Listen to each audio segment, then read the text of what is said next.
광수야, 뭐 고향이 부산이라고 하지 않았냐? 그래. 나 이번에 내려온 게 20년 만이야. 아, 근데 진짜 많이 바뀌었더라. 내가 태어난 곳은 원래 부산이 아니었는데 지금은 광역시로 편입이 되어 있더라고. 정말. 그럼 이번 기회에 푹 쉬었다가 올라가라. 여기저기 다니고 싶은 데도 많을 텐데. 그래. 올해는 못 있고 3일 정도만 있을게. 너희 집에서 신세 좀 져야겠다. 신세는 무슨, 우리 사이에. 나도 적적했는데 잘 됐지 뭐. 광수는 그렇게 흔쾌히 웃으며 내 짐을 챙겨주었고 저녁이 되자 뭔가 기대에 찬 표정으로 말했다. 그나저나 우리 오늘 밤 좋은 데 갈까? 좋은데. 어디? 응. 거기 주인 여자가 끝내줘. 손맛도 좋고 서비스도 아주 끝장이야. 우리 또래 아줌마란 거 빼고는 흠잡을 데가 없다니까. 돈이 안 아까워. 나도 그런 데는 처음이었다니깐. 처음엔 그냥 평범한 밥집인 줄 알았다. 광수가 얘기하는 방식이 묘하게 느껴지긴 했지만 설마 싶었다. 하지만 방석집이라는 말을 듣는 순간 뭔가 낯익은 풍경이 머릿속에 스쳤다. 방석집. 그거 혹시 그거 맞지? 방석 깔고 술 마시며 노는데. 맞아. 뭐 쇼도 있고 디술도 좀 있고 그냥 한번 가보면 알아. 그래서 따라갔다.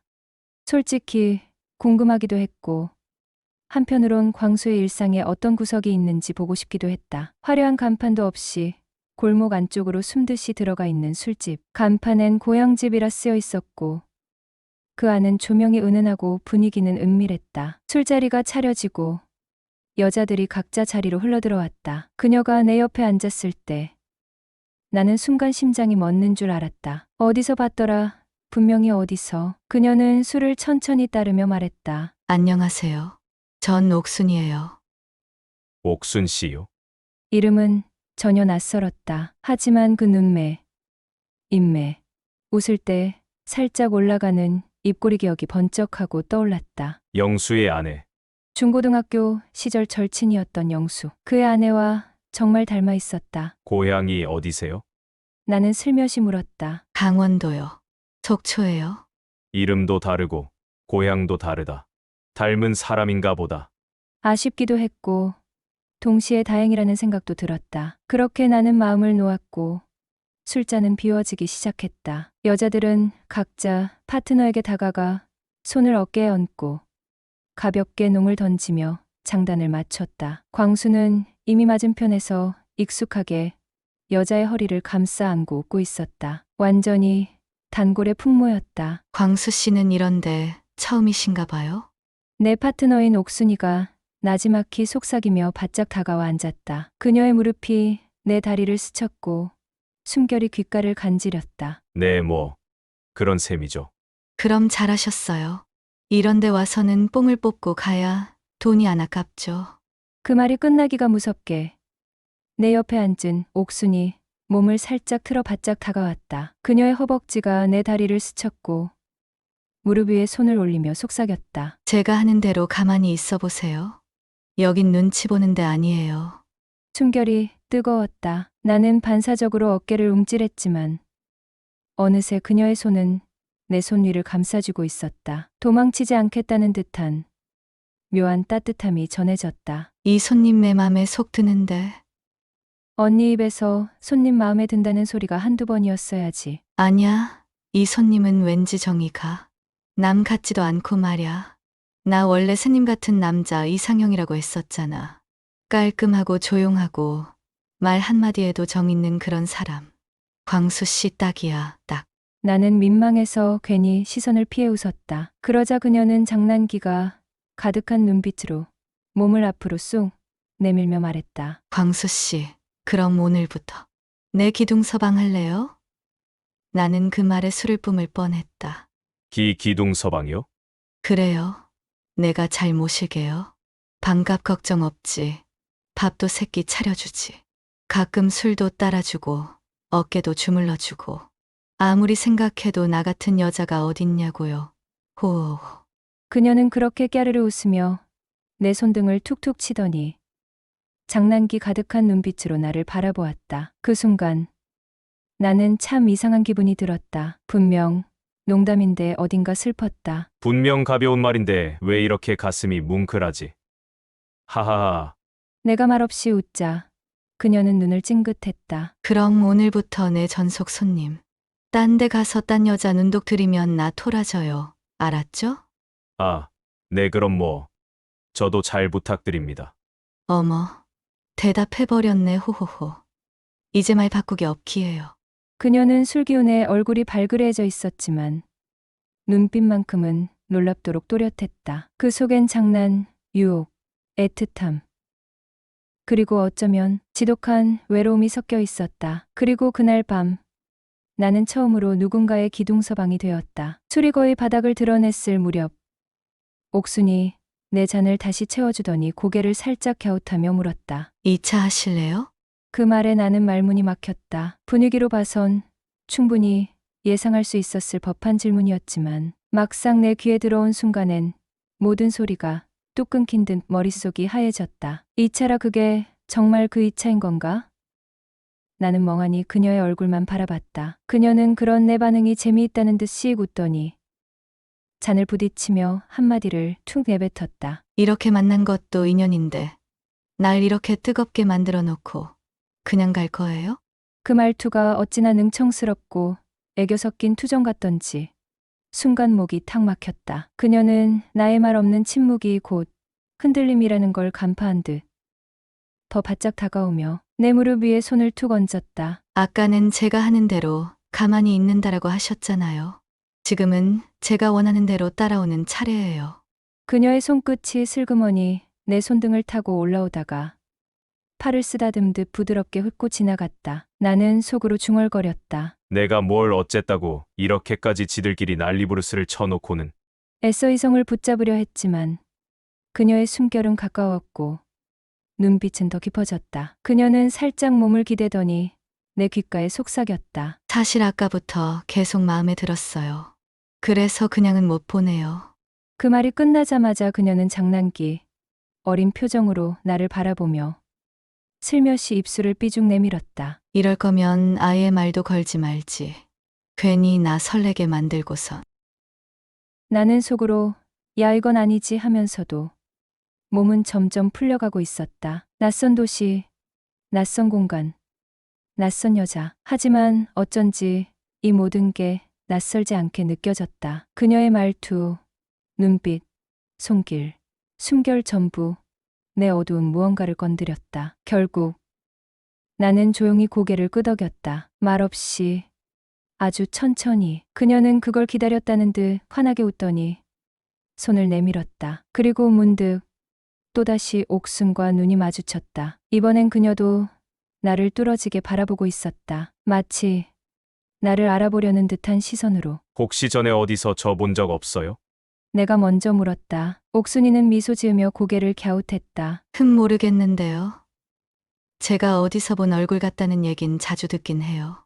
그녀는 웃었지만 그 미소 속 어딘가에서 이상한 쓸쓸함이 비쳤다. 그 순간 나는 이 여자가 누구든 간에 뭔가 사연이 있다는 걸 직감했다. 그리고 이상하게도 그 순간부터 나는 이곳을 단순한 일용의 장소로만 느끼지 않게 되었다. 그녀도 나도 어쩌면 이 방석 하나 깔린 자리에서 무언가를 서로 위로받고 있는지도 모른다는 생각이 들었다.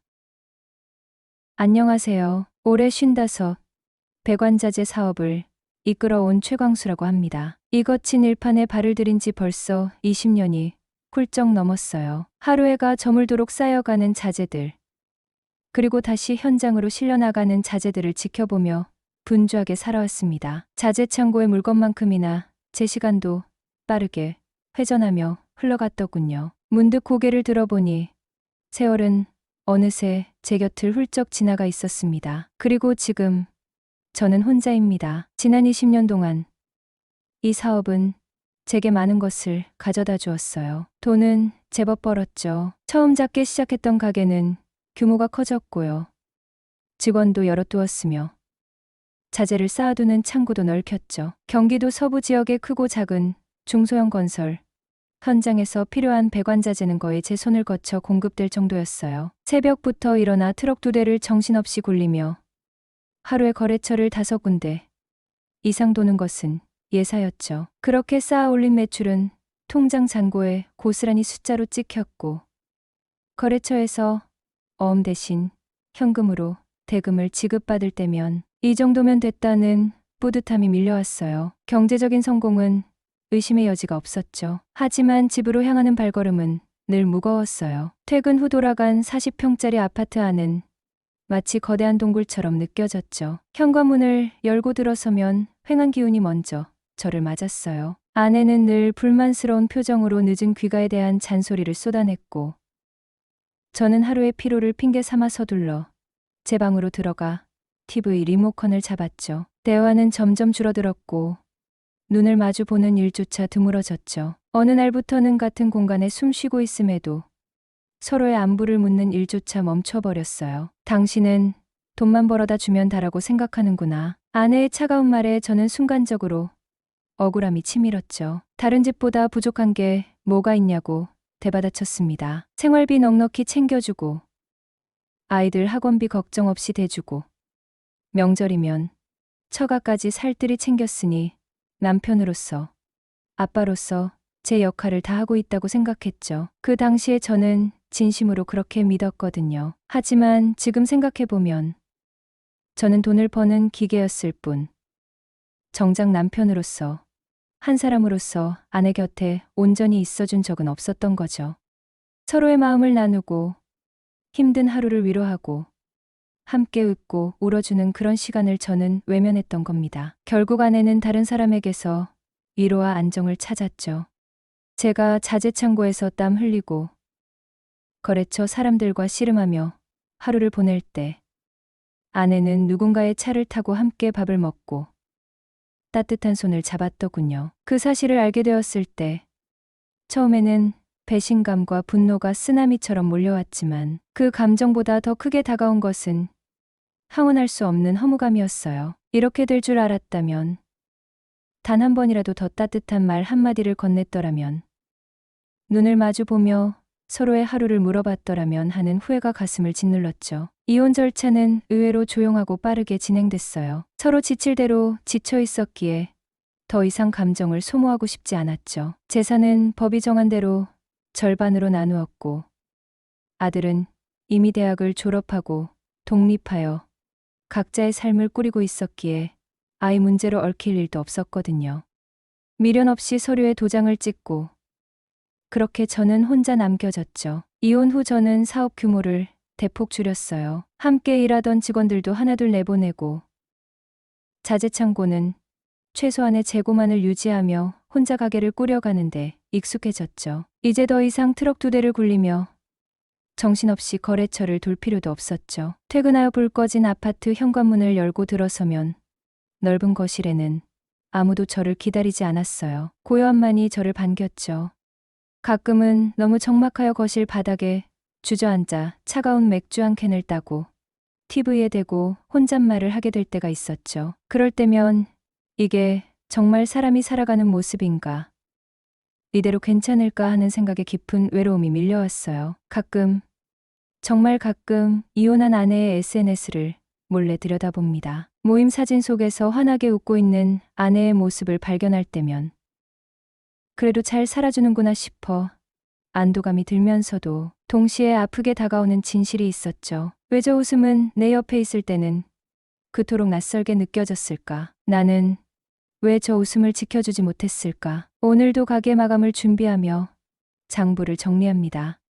익숙한 숫자들을 빼곡하게 채워넣고 맨 아래 작은 글씨로 한 문장을 덧붙였죠. 괜찮다. 오늘도 잘 견뎠다. 저는 여전히 일합니다. 아침이면 가게 문을 열고 윙윙거리는 철물 소리를 듣고 자재가 들어오고 나가는 소리에 귀 기울이고 서류를 정리하며 견적서를 작성합니다. 그 익숙한 공간, 익숙한 일상 속에서 저는 하루를 버텨냅니다. 누군가는 저의 지난 삶을 실패라고 말할지도 모릅니다. 하지만 제게는 이 모든 순간들이 아직 끝나지 않은 여전히 살아가는 중인 제 인생의 한 부분입니다. 그리고 어쩌면 이 외로운 일상 속에서 새로운 시작을 기다리고 있었는지도 모릅니다. 며칠 뒤 정말 오랜만에 대학교 동기인 진철이 녀석에게 연락이 왔죠. 무려 보름 전에 이혼했다는 소식이었어요. 담담한 목소리였지만 그 안에 담긴 허탈함과 외로움이 고스란히 전해졌죠. 혼자 지내기 적적하다며 시간 되면 부산으로 내려와 함께 시간을 보내자는 제안이었어요. 3년 전까지만 해도 진철이와 저는 같은 동네에 살았습니다. 그런데 직장 문제로 그 녀석이 부산으로 무리하게 이사를 감행한 것이 결국 부부관계의 화근이 되었다고 했습니다. 낯선 환경에 적응하지 못하고 힘들어하던 아내가 결국 다른 사람에게 마음을 열었고 그 사실을 뒤늦게 알게 된 진철이는 모든 것을 자신의 탓으로 돌렸습니다. 자신의 욕심으로 무리하게 이직을 밀어붙인 결과라며 아내를 탓할 자격조차 없다고 자주 섞인 신세 한탄을 늘어놓았습니다. 저와 비슷한 아픔을 겪고 있다는 동질감 때문이었을까요? 진철이의 목소리에서 저 자신의 모습이 겹쳐 보였죠. 광수야, 우리 돌싱남끼리 이번에 진하게 한번 뭉치자. 내가 제대로 준비해 놓을게. 혼자 있으니 정말 미치겠더라. 그래, 진철아, 이번 주 금요일에 바로 내려갈게. 오랜만에 얼굴 보고 진하게 한잔하자고 약속을 하고 전화를 끊었지만 마음 한켠이 복잡했죠. 사실 부산은 제가 태어나고 자란 고향입니다. 하지만 제게 부산은 그리 유쾌한 기억으로 남아있지 않은 곳입니다. 부모님이 제가 초등학생이던 어린 시절에 이혼하셨고 그 이후 고등학교를 졸업할 때까지 저는 할머니 손에서 자랐죠. 넉넉지 못한 환경 속에서 할머니와 단둘이 의지하며 살았어요. 서울로 대학을 진학한 후에는 명절에나 잠깐 내려오는 것이 전부였고 할머니마저 돌아가신 이후로는 20년이 넘는 시간 동안 부산에는 단 한 번도 발길을 하지 않고 살았죠.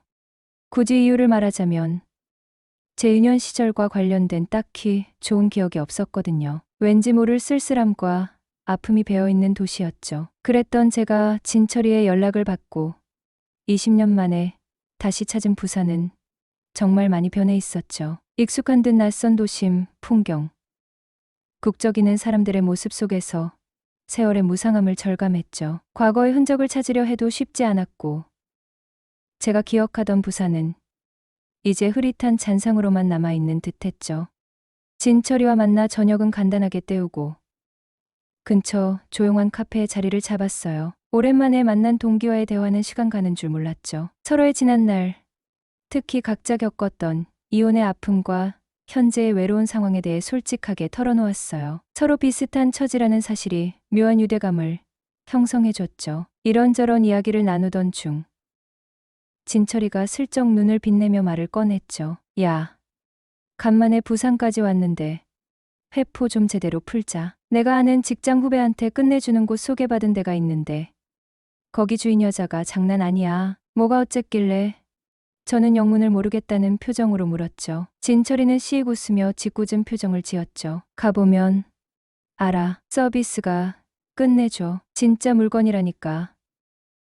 그의 말에서 풍기는 뉘앙스는 제가 짐작하는 그런 종류의 서비스를 의미하는 듯했어요. 잠시 망설였지만 혼자 서울에서 외롭게 지내온 시간들, 그리고 진철이 역시 저와 같은 처지에서 기분 전환을 하고 싶어 하는 마음을 이해했기에 거절하기 어려웠죠. 그렇게 밤 12시가 훌쩍 넘어서 진철이가 말한 그곳을 찾아갔죠. 번화가에서 살짝 어선한 골목 안쪽.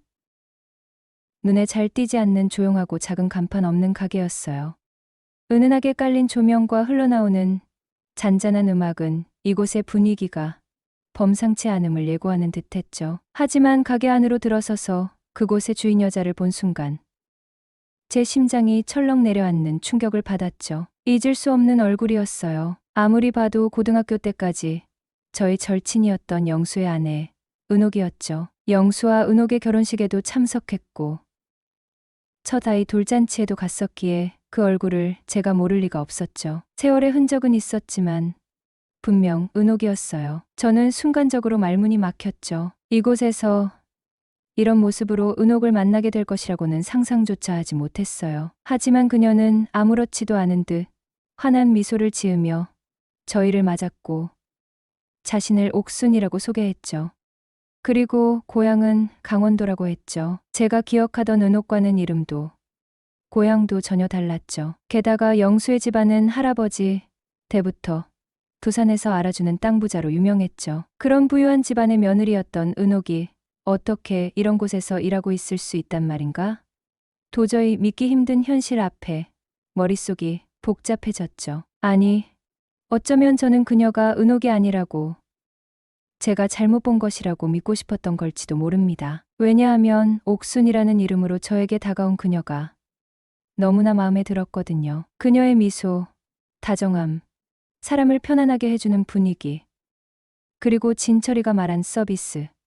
그것이 무엇이든 그녀는 저를 강하게 끌어당겼죠. 아무튼 그날 새벽 6시까지 진철이와 저는 정신없이 시간을 보냈죠. 진철이 말대로 옥순이라는 이름의 그녀는 정말 평생에 한 번 만날까 말까 한 매력적인 여성이었어요. 다리가 풀릴 정도로 술을 마시고 웃고 떠들었지만 제 머릿속 한구석에는 내내 은옥이라는 이름과 그녀의 모습이 뒤섞여 떠나지 않았죠. 다음 날 숙취와 함께 어제의 강렬한 기억이 저를 사로잡았죠. 그리고 그녀가 했던 말이 귓가에 맴돌았죠. 기둥서방, 그녀처럼 매력적인 여자를 외로운 밤에 찾아오는 남자들은 어떤 사람들일까? 그리고 그녀에게 저는 어떤 존재였을까? 이대로 그냥 서울로 돌아가기에는 너무 아쉬웠죠. 어제의 그 충격과 매력적인 만남은 제게 깊은 잔상을 남겼죠. 무엇보다 그녀가 자꾸 떠올랐어요. 솔직히 말하면 그녀를 다시 보고 싶었죠.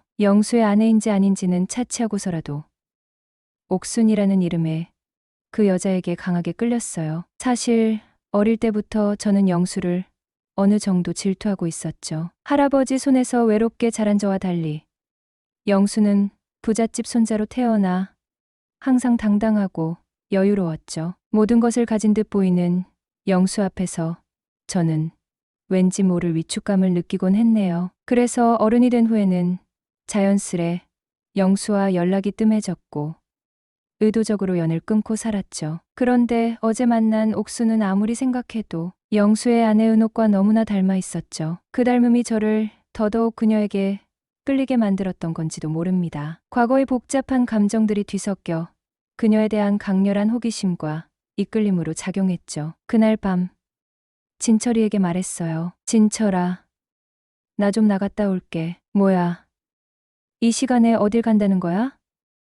벌써 10시가 넘었는데. 진철이가 의아하다는 듯 물었죠. 예전에 살던 동네 한 바퀴 돌아볼까 싶어서. 밤 공기도 쐴 겸. 그럼 대낮에 가지. 왜 굳이 밤에 가? 낮에 가면 이것저것 많이 변한 것도 보고 좋을 텐데. 낮에는 별 생각 없었는데 밤 되니까 사람이 괜히 감정적으로 되네. 고향 생각도 나고. 적당히 둘러댔죠. 사실은 그녀를 보러 가는 길이었지만 차마 진철이에게는 솔직하게 말할 수 없었죠. 그래, 알았어. 조심해서 다녀와. 진철이는 더 이상 묻지 않았습니다. 그때가 밤 10시를 조금 넘은 시간이었어요. 저는 조용히 진철의 집을 빠져나와 어젯밤 찾아갔던 옥순의 가게로 향했죠. 어두워진 골목길을 걸으며 심장이 두둥거렸죠. 그녀는 저를 기억하고 있을까?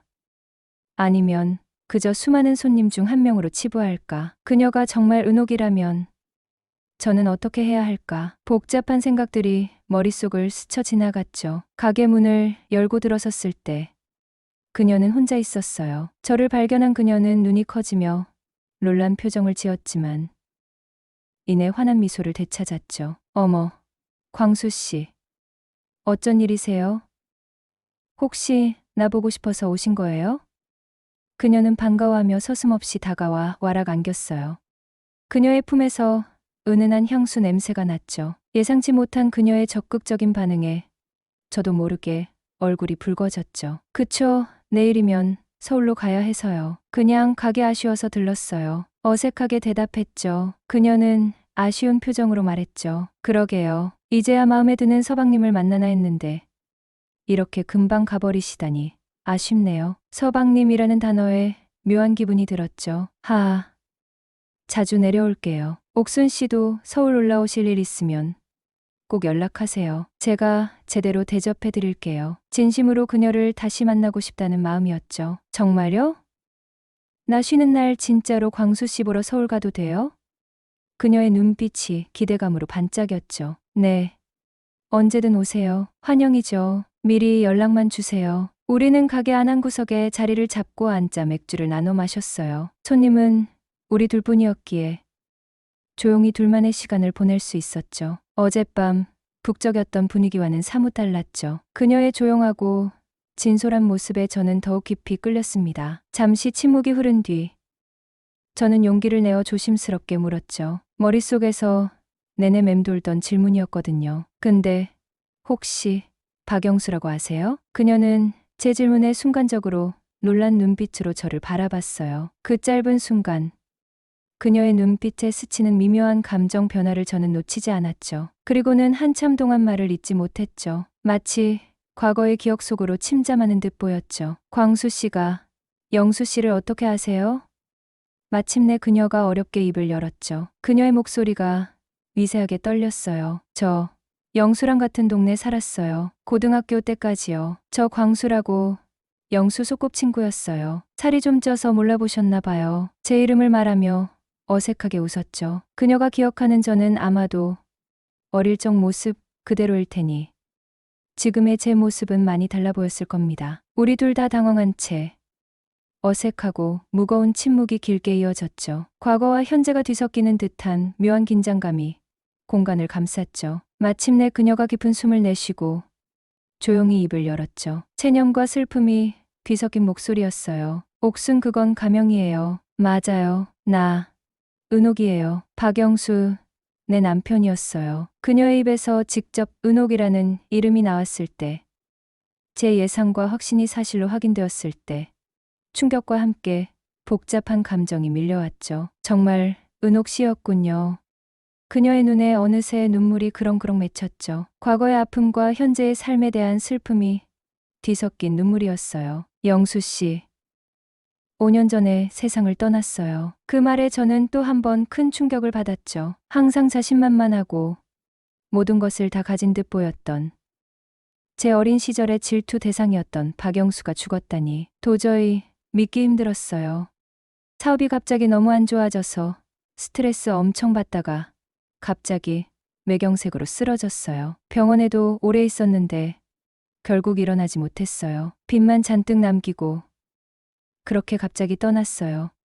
은옥은 눈물을 닦으며 힘겹게 말을 이어갔죠. 남겨진 사람의 슬픔과 막막함이 고스란히 느껴졌죠. 저 역시 한동안 말을 잇지 못했어요. 어린 시절의 기억 속에 생생했던 영수의 모습과 그의 갑작스러운 죽음이라는 현실이 충돌하며 가슴이 먹먹했네요. 인생은 정말 한치 앞을 알 수 없는 것이구나. 영수처럼 모든 것을 가진 사람도 이렇게 허무하게 갈 수 있구나 하는 생각에 깊은 상념에 잠겼죠. 영수 씨 가고 정말 막막했어요. 처음엔 식당에서 허드레실도 하고 안 해본 일이 없었어요. 근데 혼자 살아가려니 너무 힘들더라고요. 특히 빚 때문에 뭘 해도 숨통이 조이는 것 같았어요. 그래서 결국 어쩔 수 없이 이 일을 하게 됐죠. 은옥이 이런 일을 하고 있었다는 사실이 여전히 충격이었지만 그녀의 담담한 설명과 슬픈 눈빛 속에서 그녀가 겪었을 고통과 절망이 느껴졌죠. 그녀에게는 살아남기 위한, 빚을 갚기 위한 처절한 선택이었을 것입니다. 힘드셨겠어요. 정말 고생 많으셨네요. 진심으로 위로의 말이 나왔죠. 뭐 어쩔 수 없죠. 빚도 갚아야 했고 저도 살아야 했으니깐요. 광수 씨는 영수 씨도 그렇게 됐고 저는 이렇게 살고 있는데 광수 씨는 잘 지내셨어요? 영수 씨 통해서 광수 씨 사업 잘 돼서 돈 많이 벌었다는 얘긴 듣긴 했는데 그녀는 애써 슬픔을 감추고 저의 안부를 물었죠. 저도 잘 지내지는 못했어요. 돈 버는데 정신이 팔려서 앞만 보고 살았는데 정작 가장 소중한 가정을 돌보는 일에는 너무 소홀했던 것 같아요. 결국 이혼했어요. 저 역시 제 상처를 드러냈죠. 아, 이혼하셨구나. 그래서 지금은 혼자 지내세요? 그녀는 동정, 어린 눈빛으로 저를 바라봤죠. 네. 가게 근처 원룸에서 지내고 있어요. 아이들은 이미 다 커서 출가를 해서 그나마 그게 다행이라면 다행이죠. 광수 씨도 많이 외로우셨겠네요. 네, 외로웠죠. 그녀는 슬며시 고개를 끄덕였죠. 잠시 후 은옥은 제 눈을 똑바로 보며 말했죠. 얼굴에 부끄러움과 진솔함이 뒤섞여 있었죠. 근데 광수 씨, 저 사실 너무 부끄러워요. 뭐가 부끄러워요? 이렇게 다시 만나서 반갑기만 한데요. 제가 지금 하고 있는 일 말이에요. 광수 씨는 영수 씨 친구고 제가 영수 씨 아내였는데 이런 곳에서 이런 모습으로 만나게 되니 너무 부끄러워요. 그녀는 눈물을 글썽였죠. 그런 말 마세요. 은옥 씨. 은옥 씨 사정을 몰랐을 때부터 은옥 씨에게 끌려서 보고 싶어서 찾아온 제가 더 부끄럽네요. 은옥 씨가 어떤 일을 하든 지금 저에게는 그냥 은옥 씨예요. 제 진심 어린 말에 그녀는 잠시 놀란 듯 저를 바라보더니 이내 눈물을 닦고 환하게 웃었죠. 그 웃음은 제가 처음 가게에서 보았던 전문적인 미소와는 다른 순수하고 진솔한 웃음이었어요. 내가 그리도 많이 생각났나 보네. 호호호호. 그렇게 우리는 서로의 숨겨진 상처와 아픔을 묵묵히 마주한 채 조용히 잔을 비워갔죠.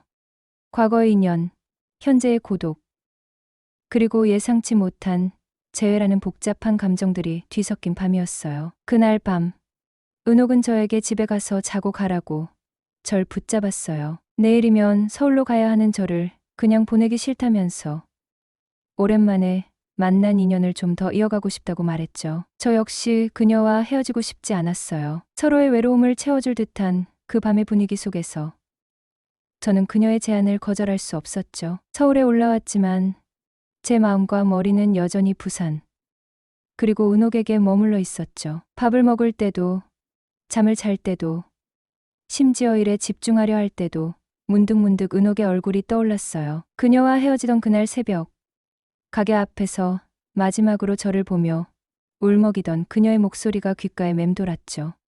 나의 기둥서방님, 보고 싶을 거예요. 그 말은 그저 술김에 혹은 이 직업 특성상 나오는 농담 같은 말이었을까요? 아니면 그 짧은 시간 동안 저에게 마음이 동하여 진심으로 했던 말이었을까요? 그녀와 함께했던 이틀이라는 짧은 시간은 제게는 인생 전체를 흔드는 강렬한 여운으로 남았습니다. 잊으려 해도 잊혀지지 않았죠. 그녀의 슬픔, 그녀의 미소, 그녀의 따뜻함, 그리고 저희 사이에 공유된 과거와 현재의 아픔까지. 결국 저는 주말이 되면 자연스럽게 부산으로 향하게 됐죠.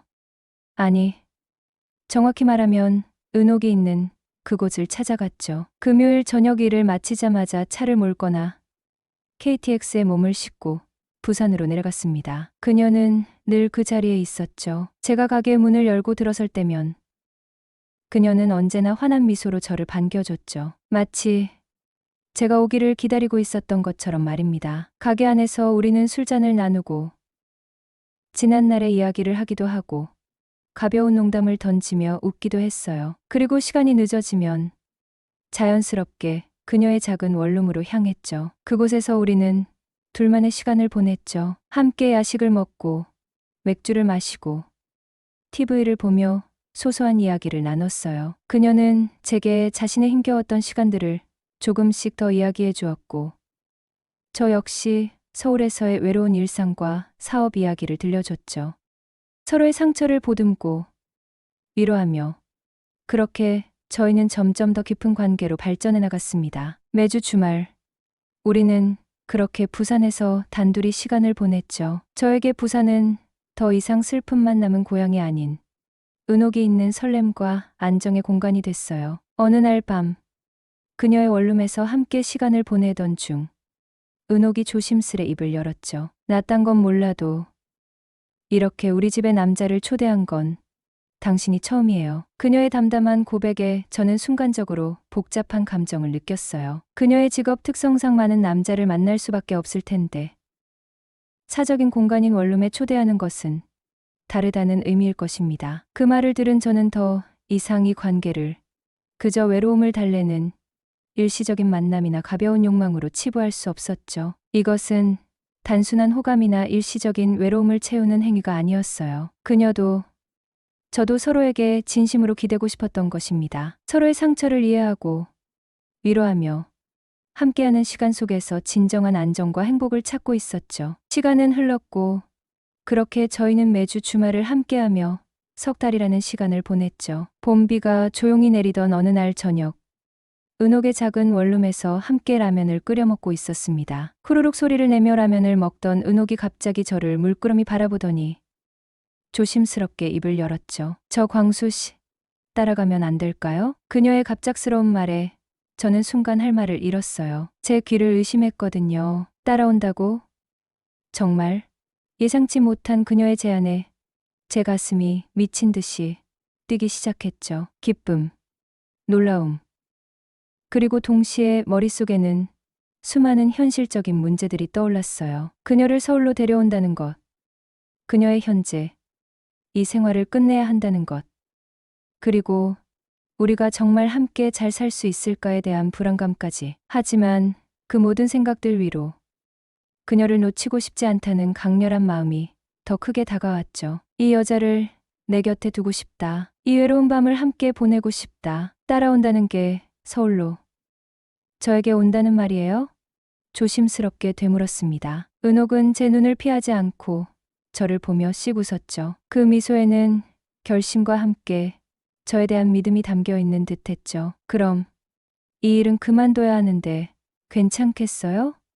그녀가 물었죠. 저는 망설임 없이 대답했죠. 괜찮죠. 당연히 그만둬야죠. 은옥 씨가 이런 일 계속하는 거 보고 싶지 않아요. 그녀는 안도하는 표정을 지었어요. 이제 빚도 거의 다 갚았고 광수 씨 따라가면 이 일 안 해도 먹고 살 수 있잖아요. 그리고 장난스럽게 덧붙였죠. 나 먹여 살릴 거죠? 책임지는 거죠? 저는 그녀의 농담에 안심하고 웃었네요. 그럼요. 당연히 그래야죠. 제가 은옥 씨 한 사람 먹여 살릴 능력은 된답니다. 앞으로 은옥 씨는 아무 걱정 말고 편하게 지내면 돼요. 그렇게 그녀는 용기 있는 결정을 내렸습니다. 함께 일하던 동생에게 가게를 헐값에 넘기고 부산에서의 삶을 정리했어요. 짐은 단출했네요. 긴 시간 동안 많은 것을 잃고 다시 쌓아 올렸을 그녀의 삶이 그 단출한 짐 속에 담겨 있는 듯했죠. 그리고 어느 봄날 그녀는 저와 함께 서울로 올라왔어요. 저희 40평 아파트에서의 동거는 우려했던 것보다 훨씬 자연스러웠죠. 넓고 휑했던 공간이 은옥의 온기 덕분에 따뜻해졌습니다. 그녀는 조용하고 능숙하게 제 생활에 스며들었고 저 역시 그녀의 존재에 익숙해져 갔어요. 아침에 눈을 뜨면 옆에 그녀가 있고 저녁이면